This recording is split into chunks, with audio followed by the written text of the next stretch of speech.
ready to, start the show? I mean, I guess I don't know what to do. Okay, cool. Good. Great. Fan-freaking-tastic. Yeah, boy! Oh, smile. Okay, here we go. You ready? Silence!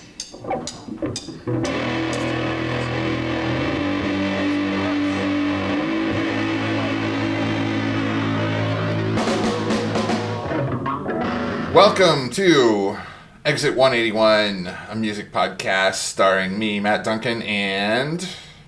Me, Dean Bianchi.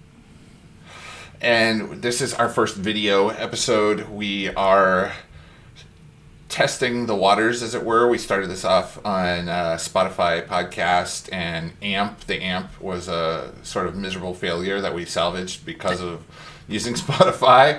And now here we are using video and shifting gears a little bit. We'll have slightly shorter format and we'll have a slightly different approach to what we're doing. That is the plan, at least. My son just said goodnight to me. All right. So my name is Matt Duncan, and Dean and I met back in the fall of 1992, I think we determined, at a party because our executive producer, Terry Lasher, was dating me and went to high school with Dean. And from there, we joined a couple of bands together, and our friendship started with a mutual love of music and lots of long discussions and sharing bands and tunes and long drives where we listened to tapes and CDs and kind of got lost in the music. And so we'll have some links in the description to our first two sort of pilot episodes where we go through our musical pedigree. One of the things Matt and I were trying to take a look at was sort of trying to reflect back on that whole time period when we first met. And one of the interesting things we thought we'd take a look at was sort of what was one band that each of us thought kind of not so much represented the other, but just a band that you thought of when you thought of this person. And in particular, I think for both of us, these were bands that we didn't know very well. So we're going to start off with a band called All.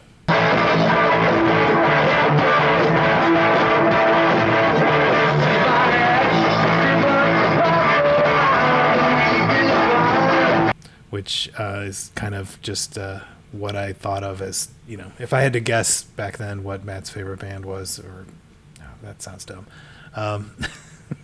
Well, hey, I had that T-shirt. I had an All T-shirt, and it had their mascot, Allroy, on it, and a fork and a knife, and they were mocking the straight edge movement, and so it said fork knife instead of straight edge, and it had the X like you would see on the back of a straight edge kid's hand, and so I wore that T-shirt a lot. So I'm sure I saw you in the T-shirt, and I had heard of them, I believe, and knew, like, I was like, oh, I think it's some punk band I don't really know anything about. So I picked an album, one that I had seen the cover before and at least sort of recognized the name of the album. It's called Always Revenge, right? Is that the right one? Is it the one Yes. I picked? Okay. Always Revenge. So we'll kind of talk through that. And then what Matt did was basically listen to the latest outage by this band. The last album that I'll put out to date is 1998's Mass Nerder, and it has their third singer, and I had kind of moved on from All when their second singer, Scott Reynolds, stopped being the singer in the band. I bought some of the other albums, but I never really listened to them that much. So I really hadn't given this one a real listen. And while the band still occasionally plays live and they still play out not only as All, but also as their other incarnation, the Descendents, whose final album was titled All, and from where the band took their name. It's just a different thing. It's not, it's not the band that I, started listening to. And so I had to give it a listen and think about it, and really I had to re-establish sort of where I position the band in my head, because I really like the Descendents, and I really like the first two releases that I'll put out with Dave Smalley, who had been in Dag Nasty as their lead singer, and then Scott Reynolds joined, and he was on a few albums, and then he left, and when the new singer Chad joined, it was okay, but it didn't feel like the same band to me. And I think that made a pretty big difference, and it's why I kind of moved on from there. So I would say, Dean, you picked the best album. By picking Always Revenge, that's like prime All. That's All at the peak of their musical output. It's the first studio album with Scott Reynolds. It's got some of the best songwriting. It's probably got their biggest single hit. It's hard to talk about a band the size of All having hits, because nobody knows who they are. And so, it's not like they got a lot of radio airplay outside of the college circuit. So why did you pick Always Revenge? So, like I said, I picked that. That was, I think, just one I had seen the album cover, and I know post meeting you I had listened to a little bit of All at some point, and so that was one that jumped out as just I'm trying to remember. There was that one. It was between that one and there's one a couple albums later. I think it was like a red cover. Breaking Things? Yeah. Does it have Breaking Things? Yeah, Breaking Things is where I sort of stop with my listening of All. That one probably, Breaking Things is sometimes after 95 or so. It's more mid 90s. Always Revenge is like 88 or 89. The first album is 87 maybe. Alroy Says, and then there's an EP, Alroy for Prez, and then Alroy's Revenge, and then Alroy Saves came out like in 90, like right when I started college. And that I got to see them on that tour, and even that felt like a little bit of a departure. Like in some ways, I think like the magic was starting to go away. There's a couple of really great songs on Always Saves, but it's not like one after another a song I want to listen to and flip the tape and just keep listening to the next side over and over. So it's interesting the way that band's sound has evolved, but I think it stands up. Okay, so I guess what made you pick Always Revenge instead of Breaking Things? A little bit random, I think. I think I was Sure. going for something earlier. I think I just recognized that one a little more. And then when I actually listened to it, and I actually had heard a couple songs, so felt like it was the right choice. No, absolutely, that's the one. So that's the one I would say. Like when I was dating Terry, that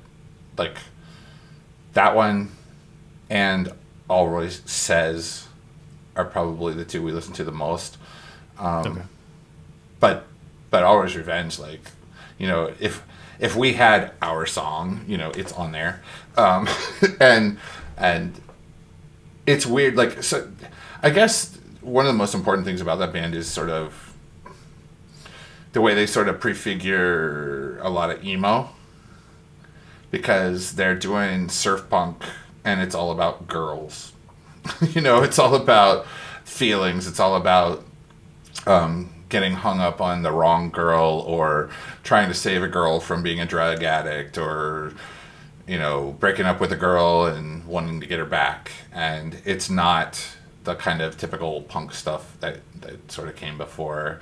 There's hardly any political content in the early stuff that they put out.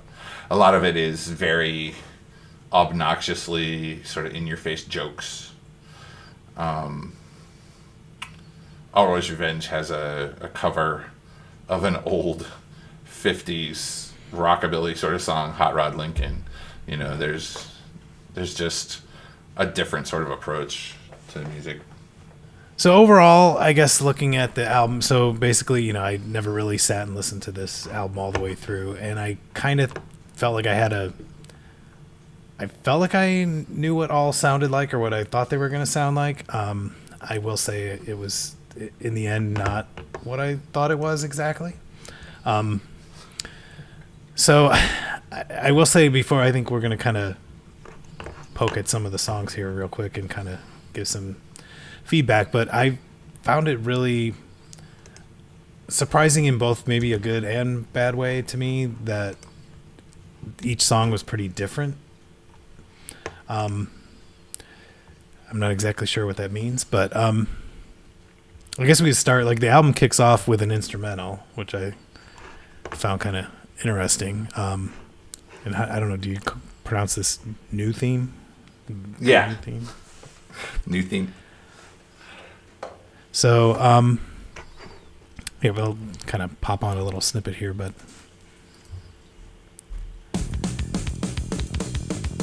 I mean, this to me was pretty much exactly what I was expecting. Just, you know. Okay. So it's I think an important thing to recognize here is, one, the drummer is Bill Stevenson, and Bill Stevenson was also in Black Flag, and he's been in a few other sort of Godfathers of Punk kind of bands. So there's his very distinctive sort of surf punk drumming. Yeah. And then the guitarist is Stephen Edgerton, and his name looks like Steven, but everybody says it's Stephen that I've ever heard, including all the guys in the band. And his tunings are weird, and his sort of the way he approaches guitar playing is very distinctive. It stands out as that's that dude and nobody else. And then Carl Alvarez is the bass player, and you know, if you've got good bass on your sound system, you're going to hear that kind of bopping, upbeat bass all through everything, and it really stands out on that track. And I think it's interesting, you know, that they had changed singers, and then the first track on their album is instrumental. So, you know, it's like, hey, get ready for it. Oops, and then it's a different guy. No, that's funny. I hadn't really thought of that. Yeah, I mean, to me, like, this sounded kind of what I was thinking. It's funny you bring up Black Flag, because that's sort of, I can hear that sort of little bit of Black Flag in the drums.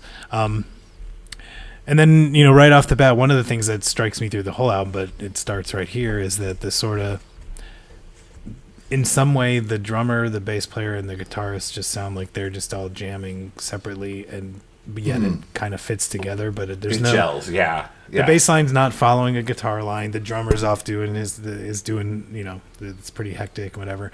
It actually then, this may sound stupid, it made me think of a lot of times when I listen to stuff, especially if I hadn't heard it and I'm trying to, like, you know, interpret some things, I'll kind of get a visual in my head and try to picture what it reminds me of. So this almost feels like a little sort of punk take on a goofy comedy TV montage, like a Benny Hill style. Yeah. Like everything's sped up and people are running around and going.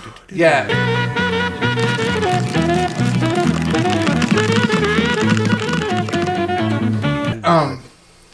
What's the there's this God. There's something Men on Some Kind of Planet. There's a band. Men on they did a soundtrack planet? to Shadowy Men on a Shadowy Planet. Yeah. Who did they do the soundtrack for? The Kids in the Hall. Kids in the Hall. Yeah, okay. There you go. Yep. Like, this could be the opening theme. Yeah, it feels like the opening to, like, a sort of indie kind of vibe, sort of comedy show. Yeah. Yeah, like their buddy had a cable, like a open access cable TV show, and said, "Hey, I need a theme song." Okay, dude, and then there it is. Yeah, totally. So the yeah. next track's called "Fool," right? Yeah. And actually, in my notes, I wrote, "This is what I thought all sounded like." So I guess I lied before. No, I wrote down I'm going to play a little clip here in a second, but I wrote down, "Does sloppy tightness make sense?" Okay. Yeah. So well, it's that barely contained. Like and you can hear that. Feels sloppy, but it's not. Yeah. Right. It's like they're all trying to do something that's all on the edges of everything. Right. I like how the bass line's kind of just all up and down. Yeah. And then I think so there's like a weird key change that. Yeah. Yes. So this song is written by Carl Alvarez. I'm almost positive. And so he's the bass player, and so a lot of that bass stuff is him. And then at one point he sings off key on purpose. Yeah. Scott Reynolds does, and it's and you can tell like he's stretching sometimes, but it's on purpose. And it's supposed to be. Here we go. And then there's that little like sort of spoken commentary that's kind of common in a lot of the stuff on their first few albums that I suck, And so that's and I think that's really kind of indicative of Alvarez's songwriting.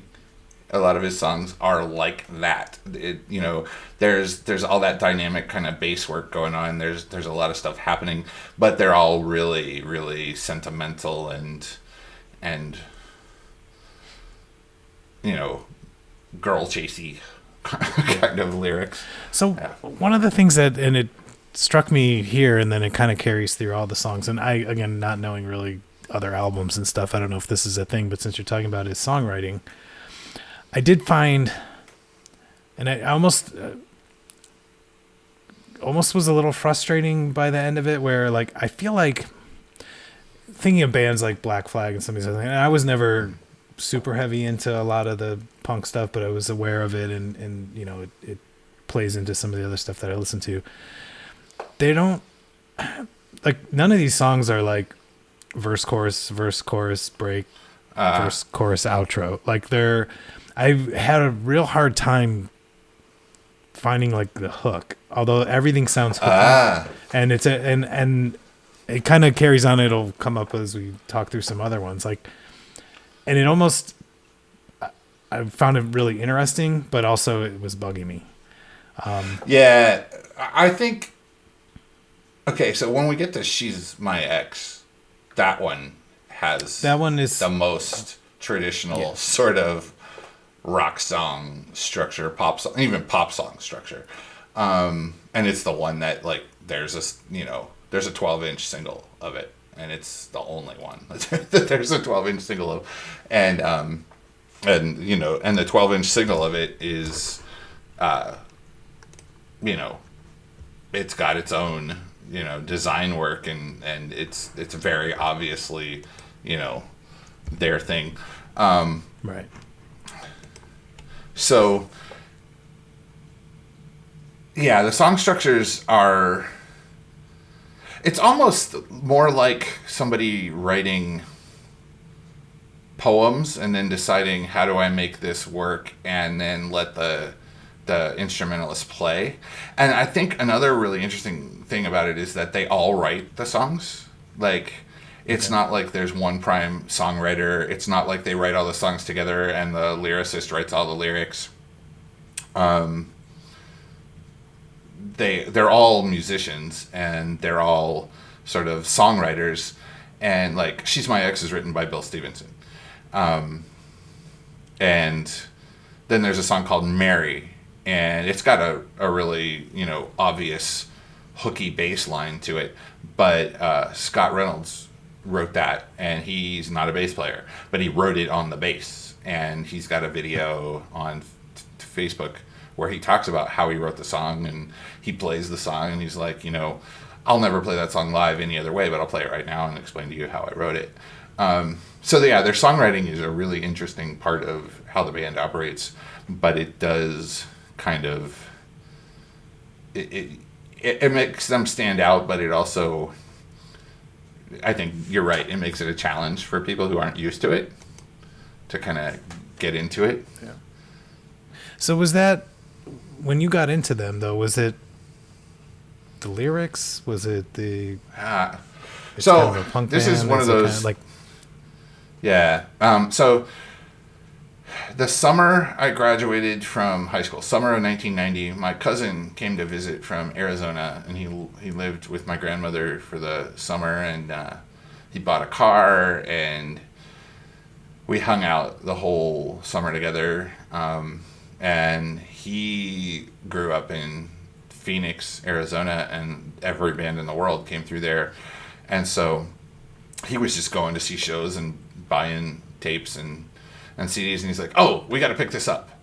And we were at like the mall, and there was a used tape bin, and there was All Roy's Revenge and All Roy Says. We grabbed both those tapes, and we just put it in the tape deck in the car, and it was like, holy crap, what is this? And I was already a fan of the Sex Pistols. I'd already, listened to the Dead Milkmen a lot, and there's kind of a bridge there. I would say that somewhere between the Sex Pistols and the Dead Milkmen is where All sits. And yeah, the lyrics were a big deal because it was all girl stuff, and being dopey over girls was a big part of that part of my life, because I was 18 years old, and then that kind of fast, aggressive, go kind of sound of music is why I liked the Sex Pistols, and why I liked stuff by the Clash, and why I liked even Violent Femmes and Dead Milkmen and a bunch of other bands like that.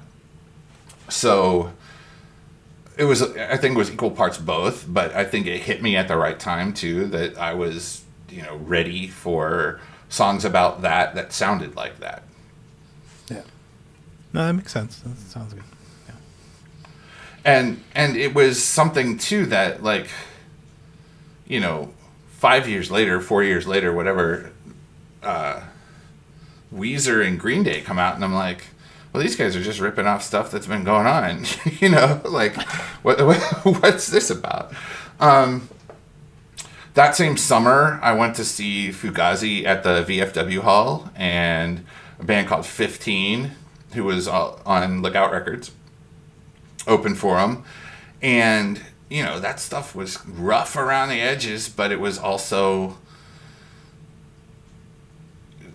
like in your face and high energy,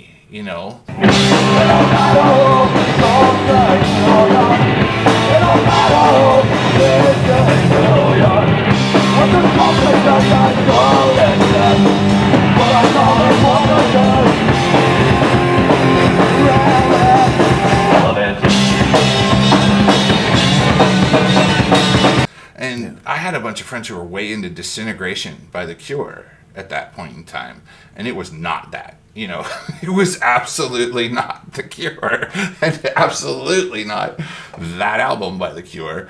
And I like that album a lot. It's not my favorite Cure album, but I definitely like the songs on that album. But I think there was a good space in the summer of 1990 to kind of get lost in something that was high energy and was just about life, and wasn't necessarily political, and wasn't necessarily angsty. There's plenty of angst in there, but it's angst that's kind of self-deprecating. Trent Reznor, if he's gonna gut himself over something, it's because of the agony. But these guys, call themselves fools and make fun of themselves and understand, like, oh, what in the hell am I doing with myself here? That was a healthier kind of headspace to be in as I pined over lost girlfriends and tried to figure out what to do with my love life in my last summer before I started college and, all that kind of stuff. As I said goodbye to all my friends and went away to school and all that kind of, typical high school stuff. I did find it interesting you brought up Fugazi, just in the sense that that's sort of Fugazi, Bad Brains, some other stuff like that's sort of where my punk leanings would go, even like Dayglow Abortions and some stuff like that. I never got super into like Sex Pistols and even like Minor Threat or the Descendents, and that kind of was a different. Even Black Flag a little bit is kind of hit or miss with some stuff. But. Well, it's interesting, like that you bring that up, because if I remember right, I mean, the guys in Bad Brains, I'm not sure exactly where they're all from, but I believe they started in DC, and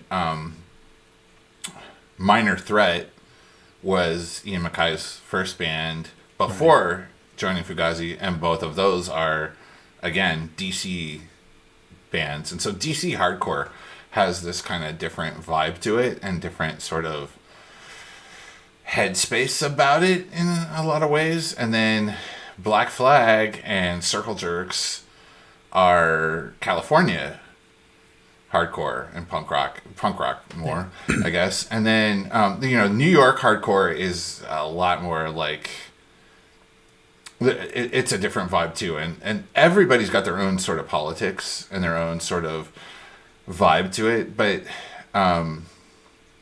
all who were originally the Descendants, they're California and they're on Cruise Records, and they're just a very different sort of take on what punk rock is about, and not entirely apolitical, but also not the same as, a straight edge band talking about, drug addiction and alcoholism and sort of eventually like Hare Krishna, surrender your soul kind of stuff. Yeah. And, they're not sort of talking about the blue collar kind of dispossessed British 70s, stuff that the Sex Pistols were all about. So, yeah, I mean, I can see why you'd maybe lean one way rather than another. The other interesting thing to me is that Dave Grohl, who, ends up being first the drummer for Nirvana and then the lead singer and guitarist for Foo Fighters, is a product of that DC scene. He's from DC. Was it Scream? And was it the? Yeah. He cut his teeth there as a musician and grew up immersed in all of that.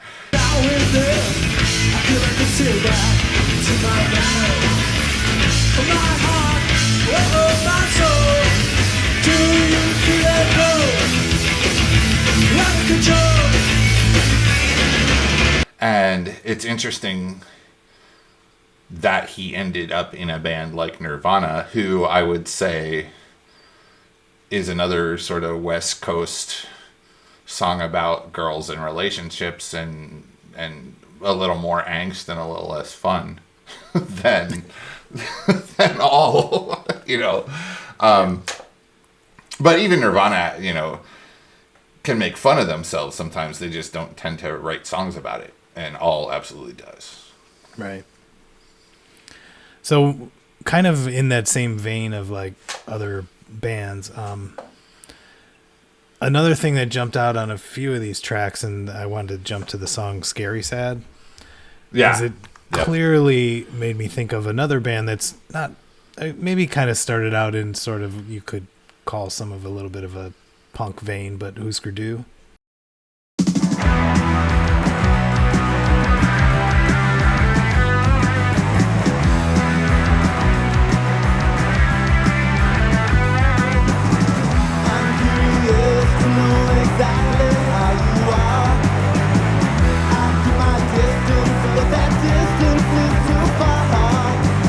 yeah, absolutely. To me, it yeah. sounds super duper like old Husker Du, like the guitar tone. Even that guitar part, yeah, that's totally. And then this still feels like that. I mean, obviously, vocally, this doesn't sound like Bob Mould at all. No, but you could imagine that, he's just gonna come right in with that nasally.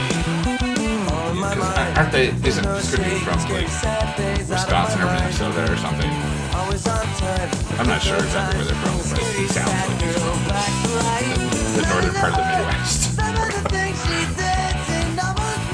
But even that, the quality of his voice where he reaches for that note is very kind of, it's just that, Bob Mould is doing that all the time, the whole song. And then all those early I never would have thought of like super tight and short. Yeah. But then this is again an example where so was there a chorus already and we're back to it's just kind of I get lost in this song. Yeah. I'm not sure where we're at. If that makes sense. It's sort of like you have a varying number of verse parts. So sometimes there's one or two, and sometimes there's three. And then there's the chorus, the scary, sad thing right there. But then there's a weird bridge that comes, and then they'll come back around to it. Yeah, totally. Then, I guess, again, what kind of threw me, then the next song after Scary Sad is called Man of Steel. Uh-huh. And the first thing that jumped out at me was the production on this song sounds completely different from the rest of the album. Like, it almost sounds like mono. Oh, I didn't even think about that. Like, in this one, everything is all compressed. Yeah, it's all... Yeah. And it... That's really interesting. And you know what? I don't even know who produced this album. I mean, I'm sure they had something to do with it. But then this one also, it just feels like a bunch of parts of songs. Yeah. I mean, this sort of feels like a build-up to something. Yeah, absolutely. Yeah, so... Well, yeah, and there's all this... Like, this could be... Parts of this song could be a metal song. Or, like, a grunge song, but then there's this... Yeah, this part right here. The pacing almost... The tempo almost changes, but it doesn't. And then, but that's actually one of the few ones where that there is sort of a concrete piece that comes back and in and out. I don't know. Again, it's not like I hardly need a song to just be verse, chorus. But I think my impression of punk music kind of overall is sort of a pretty basic structure. And I feel like a lot of these songs don't have that, which I found really interesting, but then also a little bit I kind of honed in on stuff and listened to all of these and took some notes. And then at the end of the day, I'm like, except for She's My Ex, I couldn't tell you what one of these songs sounds like. You know what I mean? Like nothing stuck in my head, if that makes sense. Yeah, that, I mean, sometimes obviously it takes more than one listen to get stuff stuck in your head. But I think the biggest difference is probably that... Okay, so if you listen to this tape, and it's a tape, right? It's not a CD. It's not a record. It's a tape. That's a key part of, I think, the listening to this is there's an A side, there's a B side, and it was a tape. And so side one is 6 or 7 songs, and it might be 20 minutes, maybe. There's nothing. There are no 5-minute tunes on this album or any other albums, and so we'd listen to it driving between Dayton, Ohio and Springfield, Ohio, and that's a 25-30 minute drive, and we'd listen to one side of the tape, go do something, drive back the other direction, and listen to the other side of the tape, and we'd do that over and over and over. And so I don't know when the songs started to stick with me. I don't know if I knew the names of any of the songs right away. because I listened to it in the car a lot, and it was just like, there's that song again, there's that song. Oh, that's the one. Hey, play that one again. Rewind it, you know? And then it was only when I took the tapes out of the car with me into the house and started listening to it on my stereo and looking at the liner notes and, you know, unfold the whole, you know, interior sleeve thing, that I started associating the songs with what they were called. And like, She's My Ex, it's easy to, you know the name of that song because they say it 100 times. Mary, easy to catch it. Man of Steel, you can figure out probably. But a bunch of the other songs, like New Theme, how would you ever know? Because it's an instrumental. Fool, I guess you could probably figure out that's the title of that track. But I don't know, like... But I didn't listen to it the way you listened to it, you know? Like, I probably heard all those songs 20 times before I knew what they were called. Or paid attention to the ones I liked the most. Yeah. But I wanted to listen to the whole tape. That was the other piece of it, too. I didn't listen to one song at a time. I didn't, you know, I might have... Then I picked one and made a mixtape because, you know, I broke up with some girl, but I still liked her, so I put She's My Ex on a mixtape for her, or whatever. Yeah, it's just a different kind of vibe to the songs, and that's hard to explain and understand. Well, and I think that, again, that's you know, because you're right, I'm listening to it from a completely different approach and trying to both sort of see what kind of got you hooked on it, but also, and then seeing, well, what is it? Does it resonate with me? You know, I'm listening to it at a very different point in life and a very different mindset and all that stuff. So yeah, some of these things that are jumping out wouldn't be things that you would think of necessarily, but I did find, like, I was trying to find, and again, it's not, I don't feel like the whole album is just this mishmash of whatever, but the cohesiveness isn't clear to me. Even though it's all in a certain vein, in a certain genre, but then I'm actually listening, I'm like, well, this is pretty different from that, but it's happening in a song, like, where I'm like, okay, there's three different in the middle of the and song, they're all like, and then what ended up happening is, so then at the end of the song, I'm like, well, I never really glommed on. There wasn't enough of that or this or, you know, for me to go, oh, that's the one. Okay.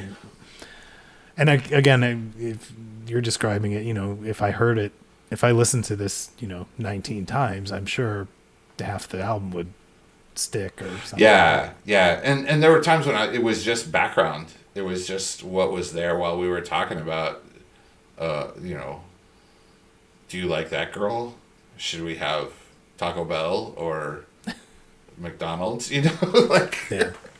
Now, so an interesting thing, and here I'm going to stare at our collective navels for a minute because, you know, one thing that strikes me about the way you were describing that is that if we cut that out of this conversation and plugged it into a conversation of our own band, Charlotte's Web, I think people might say something similar. In that a lot of our songs they have these weird, and some of that is just Charlotte as a songwriter. Some of that is the way Andrew and I wrote lyrics and tried to piece things together. Some of it was like not wanting to sing the crazy shit that Charlotte or whoever gave us, but having to figure something out because we needed lyrics to a song. But there's a lot of weird stuff going on in any given show. Like you take something like Bastards and Bitches, and then you compare it to something like The Going Home, you know, and then you take it to something like Attain.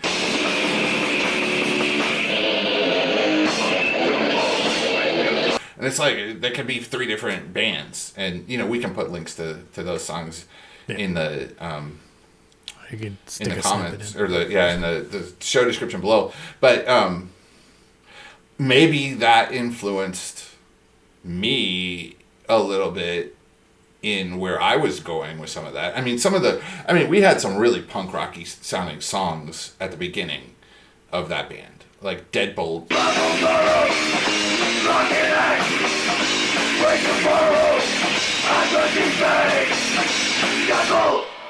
And Yuppie's Prayer and some other stuff. But then we became like a metal band instead, you know? Like the songs got even longer. To your point, though, but yeah, I mean, like none of those structurally, though, I mean, think you're exactly right. Like, and I wouldn't have picked up on that right away because I'm too close to it and have heard those songs. Yeah. Well, right. Learned how to play those songs and did all that stuff, you know. So, but you're right. Yeah, somebody coming in cold who maybe loosely likes some of that type of music. I mean, that would be the same thing that I'm going through here with All. It's not like it's not a genre that I hate, or I'm just not as familiar with it compared to some other stuff. So then trying to sort of find the pieces and make it right. You know, and I'm not like at the end of the day, like if I was like, okay, that's not really my favorite thing. I mean, I'm, when we talk about the other band, that's not like my expectation isn't like, this is your favorite band. And also like, it's not my favorite band anymore either, but. Yeah. Anyway, well, and I would say All was my favorite band, or pretty darn close to it when I arrived at college. And then over the course of my first year, I got exposed to so much other stuff and just experienced so many different things. And then when I started dating Terry, it was this point of she didn't listen to music like that. I said, listen to this tape. She kept my tapes and listened to them even when we weren't together. She got to know that band in a way that was more of a point of connection for us. And then I started listening to music that I never would have because she was there. So All is a band for me that's very much about relationships with other people. My cousin, my ex-girlfriend, another ex-girlfriend, every girl I liked from 18 to 21. There's some song I associate. So there's a song on that album called Mary. And in that song Mary, there's this very clear sort of rhythm section like build up that comes in. And then it's this description of this woman that you sort of see everywhere and can never kind of meet or talk to, or you're afraid to interact with this girl that you want to know but are afraid that if you try to know her, she'll just shoot you down. And that is absolutely the experience I had when I dated Terry. And before that, though, the summer, right before I started college, as the tailing into the beginning of college, I met a girl named Mary, and she lived in Michigan, and I went to visit her, but she got back together with her ex-boyfriend, and it was just like, this is the soundtrack of 18 years old. and so... And that's one of those things, like, that band doesn't have any music videos. But I have a music video for every song on this album in particular. Because they all apply to something. Like, I made those associations. I, can play a little, memory film about everything that's happening on this album. For sure. Yeah. No, I get it. Was there... Yeah, I was just looking at my notes for Mary. That was actually where I was like, I'll just read what I wrote. I was like, the vocal lines seem like long run-on sentences. But again, we've already established the lyrics versus music challenge I have.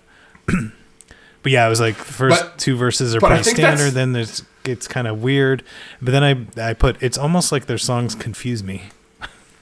Like, I expect them to do one thing, but they never do that. Yeah. And then most times the hook is minimal and it lands in different spots. Like, I think that was, by the time I got to this track, which is the third from the end or whatever. Yeah. That's where I was starting to get like, I'm waiting for that song that's gonna. But to exactly what you're talking about, and I think what we've talked about through the other things and what will probably be an ongoing theme, like all this stuff also has huge ties to memories and a time of your life and all that. I mean, there's so many other factors. So it is kind of interesting to go through this in this way, where it's like, for me, I have no sentimental, any kind of attachment. Right, to all no this. association. I remember you had Yeah. a bunch of shirts and a cassette, and now I've been listening to music Yeah. for a bunch of years. Yeah, I had an Always Saves shirt too. That's right, because I went to the show. It was a weird T-shirt for a punk band because it was like sky blue, and it had the little guy nailed to a fence, like he was crucified. Did any song on the album stand out more than the rest? Like that's the song that sticks with you.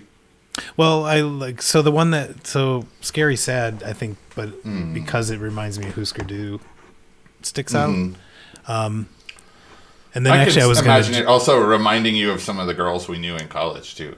Yeah. Yeah. I mean, we knew some Scary Sad girls, and yeah.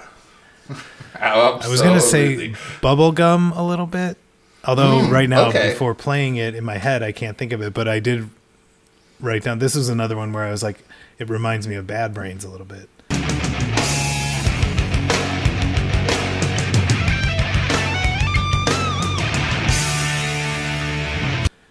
Oh, but that's like a neat... Quickness is that's one of my favorite Bad Brains albums, which got some popularity in the metal sphere a little bit and stuff. So, it makes sense, but that one, let's put this on while we're talking. But yeah, I don't know why. I think it's just the flow of it felt like, I mean, again, vocally completely different. Yeah. But that kind of scattered. Yeah. There's a lot of... I would never have made that connection. But, when the time changes. That's partially...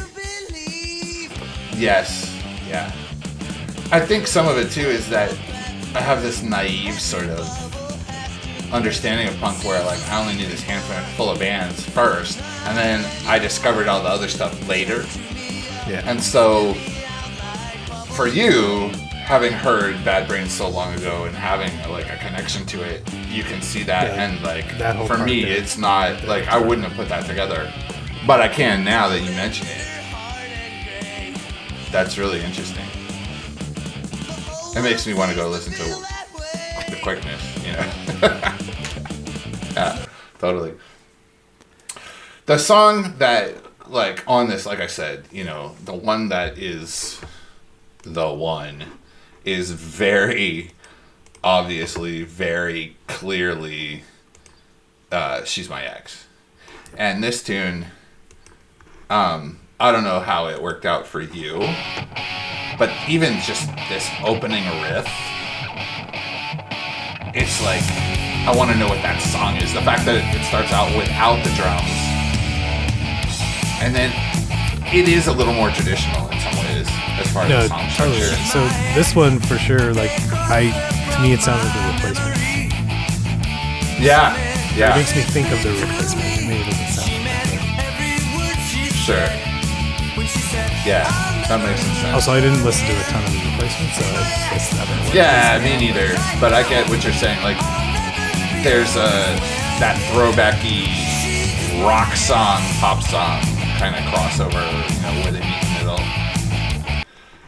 For me, it's one of those songs where it's like, if you want to learn to play an all song, that's the one to learn, because it's like just that driving it's just over and over. If you can figure out like what he's doing with the two chords, you're gonna be able to figure out at least the guitar part shouldn't be too tough. The fills are hard, but otherwise, it's just a driving punk rock tune. And, this is the song I associated with, the girl who broke my heart in high school. And then, we went to college together. And, and I don't even know if she knows the song, honestly. but it wasn't, it wasn't for her. It was about her in my head. And then, And God, that album, you know, this particular 12-inch, I looked at it at Mad Hatter over and over and over again. Like, should I get it? Should I get it? I don't know. I want it, but then I didn't want to spend, $7 for 2 songs that I already had. And so the B-side of it was another song off of here or something? Yeah, there was some. I think the B-side was a song I already had somewhere else. Okay. Oh, or maybe it wasn't. But I didn't know what the song was, and it didn't seem like enough to spend $7 to buy one song. Because I already knew She's My Ex, and I already had that on a tape. And, you know, I believe I have this vinyl now, because I probably picked it up at, Hot Topic or something. But but I didn't buy it then, and I should have, you know. It's one of those things that I just kept passing it by and didn't think it was that big a deal. But yeah, that song is the one that stood out, and somebody knew, you know, some A&R guy was like, yep, put that out, get that out there. I looked it up, and Bill Stevenson produced the whole album, and I think he did that for most of their albums. It's interesting that they're on Cruise Records. Cruise was, you know, tied to some other big bands. SST has a connection to Cruise Records. I think it's an imprint of SST. You know, Jack and Dino and even Butch Vig, you know, have some connections to some of those bands. And there was a thing happening, right? that was kind of captured and then kind of crystallized, and then you get to Nirvana. You know, Butch Vig produces Bleach, and, you know, and I think, didn't he do Nevermind too? I always forget if he did it, but then somebody else. And then Steve Albini did the next one. Yeah. Yeah, and that's, you know, but there's a lot, just, you know, all those producers. That's one of those things that now that I sort of understand music and I understand how the recording industry works and what's going on and what a producer is and what they do, it's amazing, like, how much a producer has an impact on what happens with a band and their sound. And I think with this band, part of what maybe kept them from being a bigger band, because I always wondered why they weren't bigger than they were, especially once Nirvana and Green Day and Weezer all became like big rock bands that were on the radio all the time. It was like, why is this not on the radio too? Especially that song. And I think some of it is because they didn't get somebody to make the radio version. You know, they didn't get a producer to come in and produce all these. They made the songs they wanted to make the way they wanted to make them. And because I think that a lot of that stuff would have been sellable, would have been, you know, something that could have been really popular, except for the things that you're describing that makes it quirky and a little hard to listen to if you're not used to it, or you're not willing to give it 20 listens in the car. One other song that, again, kind of reminded me of a couple other bands is the song Net. And the two bands that it sort of reminded me of, although I don't know exactly why, there's a band called The Cows. And that's really, this first part is what reminded me of them. And maybe it's just that it's slightly cacophonous, but structure. Yeah, there's the, yeah. Although I think Cows have like trumpets in there sometimes and stuff. And then there's this band Come, which I like a lot, but I don't know much about at all. And sort of once it starts getting into the vocal line, that's where it felt a little more like them.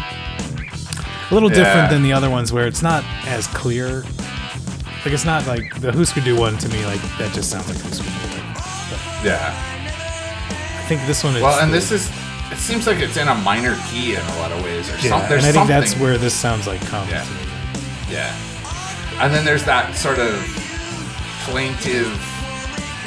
He's stretching his vocal range a lot. There's that scratchy reaching. This isn't like much of a punk rock song. It's an alternative song. Well, and that's what the difference, right? Yeah. And I found it interesting too. The other thing I noted in this one, you can even hear it as we were playing through this. This one, it like never resolves the tension. It just that's a good way to put it. Tension, it just sits there, and I kept waiting for. Yeah, and it never pays off.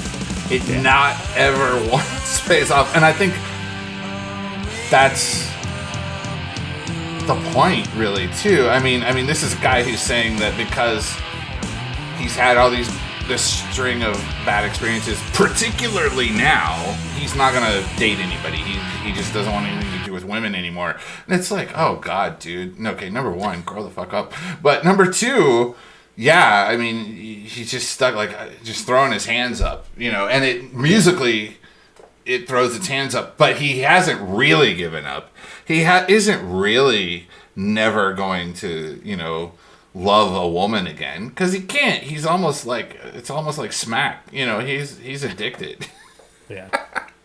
And so there's that tension. Because I didn't do a great job of listening to lyrics, but it's kind of cool, actually, now that you pointed that out. Just that, because I picked up on it where I'm like, I kept wanting the song. It's like leading you to go resolve something, but it doesn't. Yeah. Nope, not ever.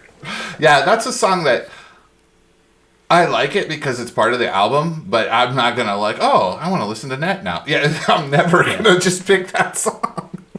but it's part of like the arc of the album, though. Like the album needs that song to get where it's getting and to do what it's doing. It's there. I think that if I had a CD player when I encountered this album first, I might have like skipped past that song. Yeah. For the exact reason that you're describing, but because it's on a tape, I didn't, and it's better that way because I think it's part of the whole experience of the album. Yeah. Especially that side of the album. So the second part of this that I think is a little weird for me is that the next step was I was gonna look at their later album, and I was surprised when I went back and looked that they stopped putting out albums at the end of the 90s. Like they haven't put anything out in more than 20 years. Yeah. But they still perform. Like they'll perform as the Descendents, and then they'll be All for a little while, and they'll bring up because the Descendents actually had a different lineup as far as the musicians, and then they hired the bass player and the guitarist as different guys, and they put out a couple of live albums, and I picked those up because I didn't really understand the connection at first. And Hallraker and Liveage are both great, and then the All album. The album by the Descendents called All is just a really excellent album. It's got some great stuff. There's a Beach Boys cover on it. I mean, there's just a lot of really excellent tunes there. I never thought a boy could cry till later with another guy. Hey, she left me alone. But they basically broke up because the lead singer went to college or went to graduate school or whatever. He couldn't do it anymore, so they got a different singer and became a different band, and then that guy went back to his old band, and I guess he was kind of a dick, and so they got a different singer, and then that guy wanted to do something else and moved away and got a family and whatever, so they got another singer, and they put out a couple albums with the other singer, Chad, and they're okay, but they're not my All. They're not the All that I wanted to listen to, they're not the All that I loved. And so because of that, I also think that some of their music got a little more political.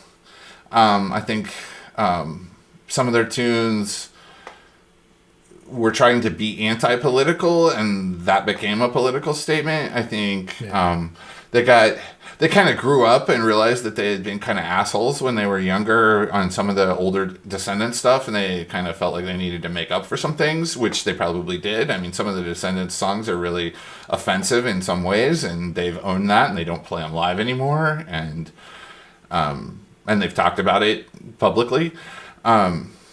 But I just, once they were done being, all with Scott Reynolds, I was not as interested in their music. I think the other guy just sings differently, and some of the songs he's written with them are good, but it's more like a song here and there that I like, not entire albums. But I think that's true also of the last couple of albums that Scott did with them. After Alroy's Revenge, I don't think that they're the same band consistently. I think that they have a few good songs on each of the albums after that, but there's not an album that I want to listen to and flip the tape and listen to and flip the tape. And that's why I think that this one is the best one, and the fact that you picked it was the right move, because it's pretty great, and it's, and the album before it is pretty excellent too. Alroy Says is a great it's a great album, and in between there was let's see, Alroy for Prez. Yeah, this one is an excellent little EP. It's shorter than the others. And, if you go back and you want to listen to older All stuff, on this one and on Alroy Says, Just Perfect is like the She's My Ex of the both of those albums, because it's on both of them. Go away the lies behind you and run and see if I can find you. I know I can make everything just perfect. Yeah, no, so I think I am curious to check out those other albums, probably particularly the first two that you were pointing out. But now that we've talked about it, I mean, we won't necessarily do it right here, but I'm curious to hear what their later stuff sounds like, and just going through this exercise. So now I do have at least some sort of something to connect to all, I guess. Yeah, in a way. And I think, I think if I listen to some more, I'll come to appreciate more the things that were frustrating me.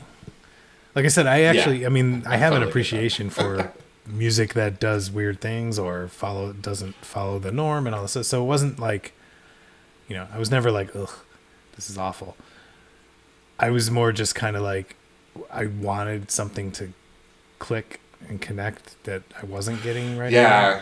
And that happens all the time, but, Yeah, totally. Well, and like, they don't, like, even Stephen Edgerton doesn't play, like, regular chords a lot of times. Like, that's one of those things about She's My Ex, is, like, he's playing chords. He's playing, like, the guitar, like, I expect him to play chords.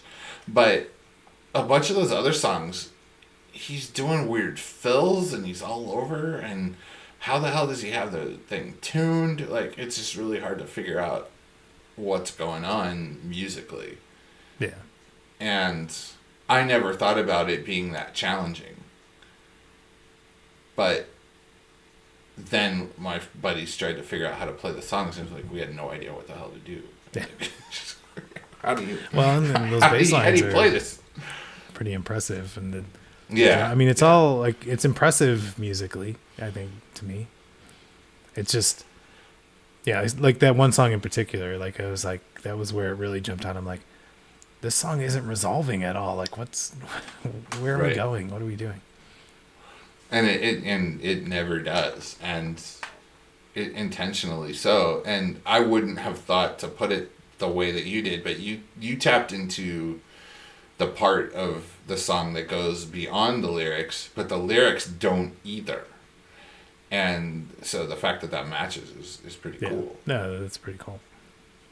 So yeah, that was, I gotta say it was pretty interesting to just dive into an album that way, and pretty unique to take an approach at something like that where, knowing that as a good friend of mine, and as we've talked about a bazillion other bands, but this was a band we've never even talked about, let alone, I don't remember ever listening to them walk together. through, and I don't think, so no, I mean, I like I said, I'm looking forward to hearing some more of their stuff and kind of seeing if some of these off this album click a little more, or see, what I get out of the other stuff. So I will let you know. But well, yeah, and I'm interested in listening again with this new filter. Taking a listen with your point of view, kind of informing it, will be a cool way to revisit a lot of these tunes. Cool. So that, I think, is our episode that we had claimed would be shorter, but I'm not sure if it's that much shorter.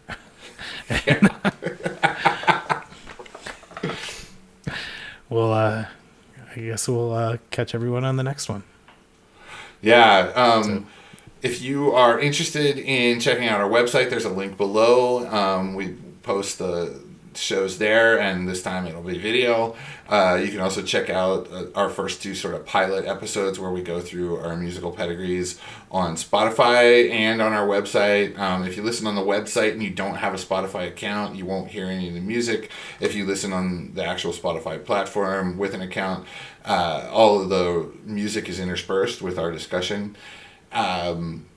If you like what you hear, please hit the like button. Please subscribe. This is, technically episode number 1. The other two are like 0A and 0B because we were just trying to figure out what was going on.